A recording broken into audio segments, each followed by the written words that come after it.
নির্বাহী আদেশের মাধ্যমে একটা রাজনৈতিক দলকে নিষিদ্ধ করা ঠিক না। আমাদের সমস্যাটা হলো ক্ষমতায় একবার যাওয়ার পর আমরা আর লজ্জা পাই না। বিএনপির যিনি প্রধান আছেন তারেক রহমান, উনি টাইম ম্যাগাজিনকে ইন্টারভিউ দিতে যে বলছেন যে আমরা কোনো রাজনৈতিক দলকে নিষিদ্ধ করার পক্ষে না। রোহিত করলেই যে খারাপ হয়ে গেল আমি কিন্তু তা মনে করি না। হয়তো চেঞ্জ করে অন্য কিছু করবে, আবার যেটা সংশোধন করবে সেটাও হতে পারে। যেগুলো হুবহু পাস করছে সেগুলো নিয়ে আমার আপত্তি থাকতে পারে যে ওগুলি কি ঠিক ছিল। আমি যদি সবগুলি হুবহু পাস চাই তাহলে আমাকে মেনে নিতে হবে যে অন্তর্বর্তীকালীন সরকার যা করেছে সব ঠিকঠাক করেছে। আমি তো সেটা মনে করি না। যে ভোটটা দিয়ে আপনারা ওখানে পাঠাইছি, তো আপনারা একটু আমাদেরকে ইনফর্ম করবেন না যে কেন এটাকে রহিত করলেন, কেন এটাকে পরে আলোচনা করবেন, কেন এখন সংশোধন করবেন, আর কেন 98টার কিছুই করবেন না। ব্যাখ্যাটা কি? বলবেন যে এখানে সময় নাই। ঠিক আছে, আপনারা তো নিজেরা আলোচনা করেছেন, আলোচনা করে আমাদের লিখিতভাবে দিয়ে দেন অথবা প্রকাশ করেন অথবা কোনো একটা ওয়েবসাইটে বলেন যেগুলি সংশোধনও আকার দিবে। তার মধ্যে একটা হলো ওই যে জিনিসটা নাকি আওয়ামী লীগকে নিষিদ্ধ করা, ওটা কি সংশোধন করছে? আমরা তখনই বলেছিলাম যে একটা নির্বাহী আদেশের মাধ্যমে একটা রাজনৈতিক দলকে নিষিদ্ধ করা ঠিক না। এটা বিএনপিও বলছে। বিএনপির যিনি প্রধান আছেন তারেক রহমান, উনি টাইম ম্যাগাজিনকে ইন্টারভিউ দিতে যে বলছেন যে আমরা কোনো রাজনৈতিক দলকে নিষিদ্ধ করার পক্ষে না। বুঝলাম ওই সময় স্টুডেন্টরা ছিল, তাদের চাপে বেরা অন্তর্বর্তীকালীন সরকার এটা করছে। তো আপনারা কী করলেন? ওইটাকে রাখছে ওই 15টার মধ্যে যে আমি সংশোধন করে উপস্থাপন করব। এবং কী সংশোধনটা করছে?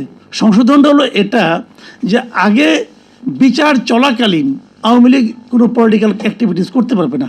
এই আমলে এসে ওনারা বলছে যে করতে তো পারবে না, কিন্তু যদি করে তা শাস্তিটা কী হবে? শাস্তিটা নির্ধারণ করা ছিল না, ইনারা ওই শাস্তিটা নির্ধারণ করে দিয়েছেন। এই হলো সংশোধন। আগে হলো কি যে হাত পা বেঁধে নিয়ে আসো, আর এখন হলো হাত পা বেঁধে মারতে মারতে নিয়ে আসো। এটা কি গণতন্ত্র হলো? আমি এটাকে গণতন্ত্র ভাই মনে করি না। আমাদের সমস্যাটা হলো ক্ষমতায় একবার যাওয়ার পর আমরা আর লজ্জা পাই না। আমরা কি কথা বলেছিলাম সেটা ভুলে যাই। ভুলতে আমাদের এক মুহূর্ত সময় লাগে না।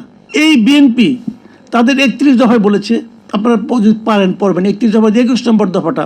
সেখানে তারা বলেছে যে স্থানীয় সরকারের কোথাও তারা কোনো প্রশাসক নিয়োগ করবে না, কেবল দুটো কারণে করবে। একটা কারণ হলো যদি সে মারা যায় অথবা যদি সে দণ্ডপ্রাপ্ত হয় আদালত কর্তৃক, এছাড়া তারা কোনো প্রশাসক নিয়োগ করবে না।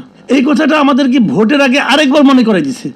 তারা যখন ইশতেহার ঘোষণা করে মনে করাই দিছে, এবং দায়িত্ব নেওয়ার পর প্রথমেই তারা এই আকামটা করছে যে সবগুলি সিটি কর্পোরেশনে দলীয় লোকজনকে এনে প্রশাসক বানাইছে। তো লাভটা কী? আপনারা তো কী কথা আপনি বলেছেন আর কি কথা আপনি এখন করছেন।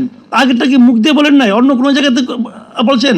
এখন যদি আপনি সিদ্ধান্ত নেন যে আমি লজ্জা পাবো না, পৃথিবীর কোনো শক্তি নাই আপনাকে লজ্জা দেয়। তারেক রহমান সাহেবকে দেখে আমার মনে হয়েছিল যে উনি বোধহয় কিছুটা বাইরের থেকে আসছেন, হয়তো এখানে যারা আছে ওনার যারা সঙ্গে দলের যারা আছেন এদেরকে হয়তো উনি প্রভাবিত করতে পারবেন।